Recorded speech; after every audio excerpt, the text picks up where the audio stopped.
The world is a book, and those who do not travel read only one page.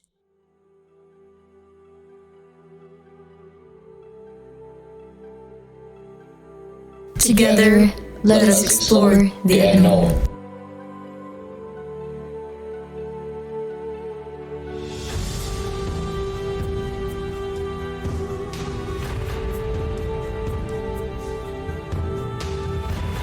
The sea is dangerous and its storms are terrible. What is underneath and beyond it are unknown to men. The willingness to explore the unknown And the courage to go beyond the unexplored.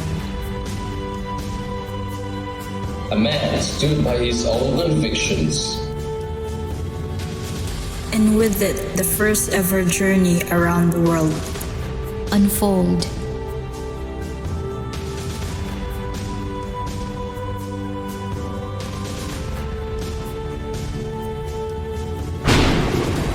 This book was taken from the chronicles of contemporary voyager and navigators of the 16th century.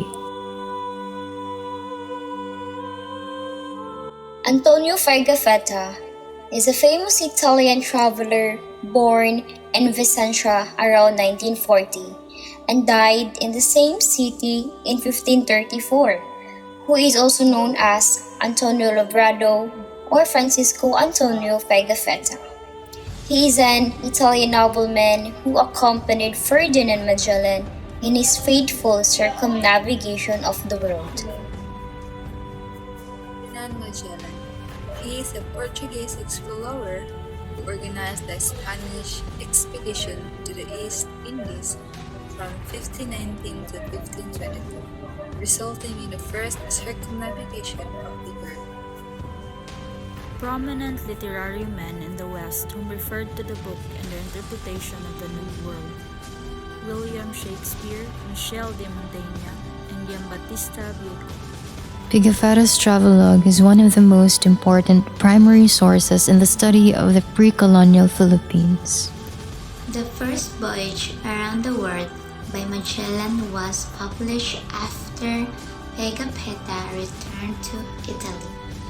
And Pigafetta's account, their fleet reached what he called the Ladrones Islands or the lands of the thieves.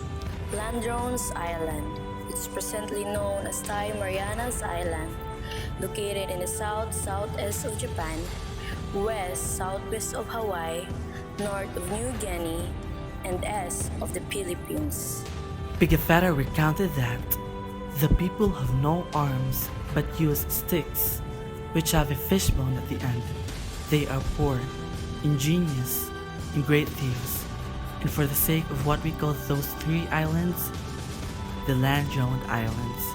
On March 16, 1521, Magellan and his men arrived in the Philippine Island, or what they're called as Island of Ladroni. They first reached the island of Zamal or Samar. On March 18, 1521, there came some natives giving signs of joy for the presence of the men of Magellan. Pigafetta characterized the people as very familiar and friendly, and willingly showed them different islands, and the name of these islands, the Feet, Human Island, Common Horn. And there they found what Pigafetta referred to as the watery place of good sights. Magellan named the place Islands of Humuno as the archipelago of San Lazarus, due to several islands located in that district. Pigafetta referred to as the King of Balanghay and sent his men to the ship of Magellan. Magellan sent an interpreter to the king and asked for money for the needs of his ships and expressed that he came into the island as a friend and not as an enemy. The king responded by giving Magellan the provision of food and chinaware.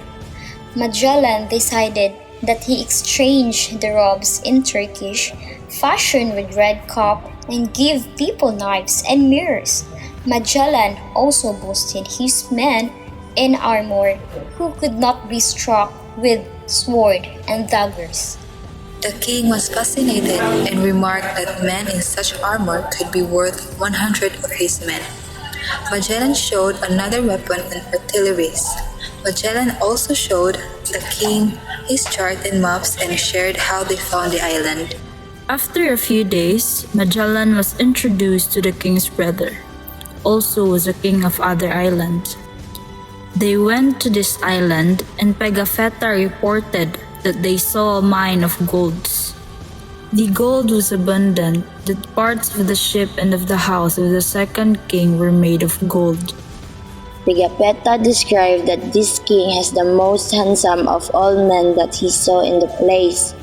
That king was named Raya Calambo, king of Zulaan and Calagan, Butuan, Caruga, and the first king was Raya Siago on March 31, which happened in Eastern Sunday.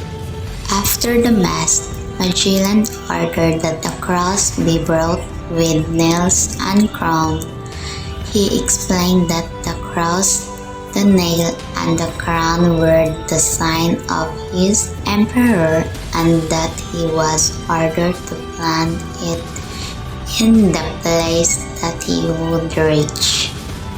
Magellan said that the cross will be beneficial for their people because once the Spaniards saw this cross, they would know that they had been in this land and would not cause them troubles. The king concurred and allowed the cross planted. This mass would go down in history as the first mass in the Philippines. A would-be famed Magellan's cross still preserved at present day. After 7 days, Magellan and his men decided to move and look for an island where they could acquire more supplies and provisions. They learned the island Ceylon, or Leyte, Bohol, and Zubu, or Cebu, and intended to go there. Raya Colombo offered to pilot them and going to Cebu, the largest and the richest of the island. April 7th of the same year, Magellan and his men reached the port of Cebu. After he came to this island, Magellan said that he was a captain of a king himself and would not pay tribute to the kings. Magellan's interpreters said that Magellan's king was the emperor of the great empire, and that it would make them better to make friends with them than to enmity. Henry and the king of Cebu conspired and betrayed what was left of Magellan's men. Pigafetta recounted how Magellan's slave and interpreter named Henry betrayed them and told the king of Cebu that they intended to leave as soon as possible. The time has finally come. Everyone to the boats. Have all the men put on their armor just in case.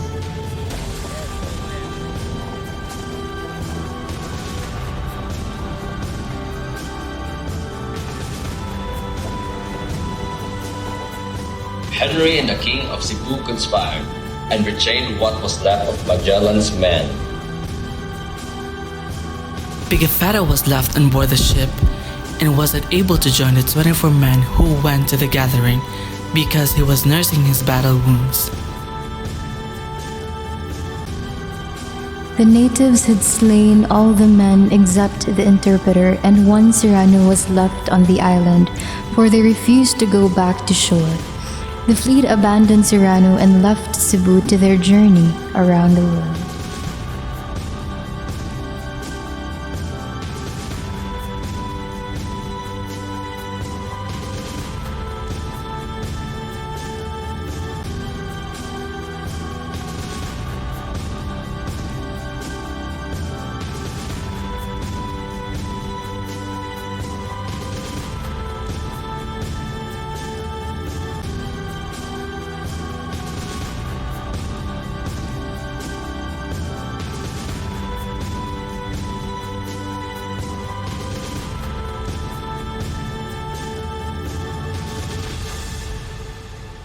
It is not the discovery, but the rediscovery.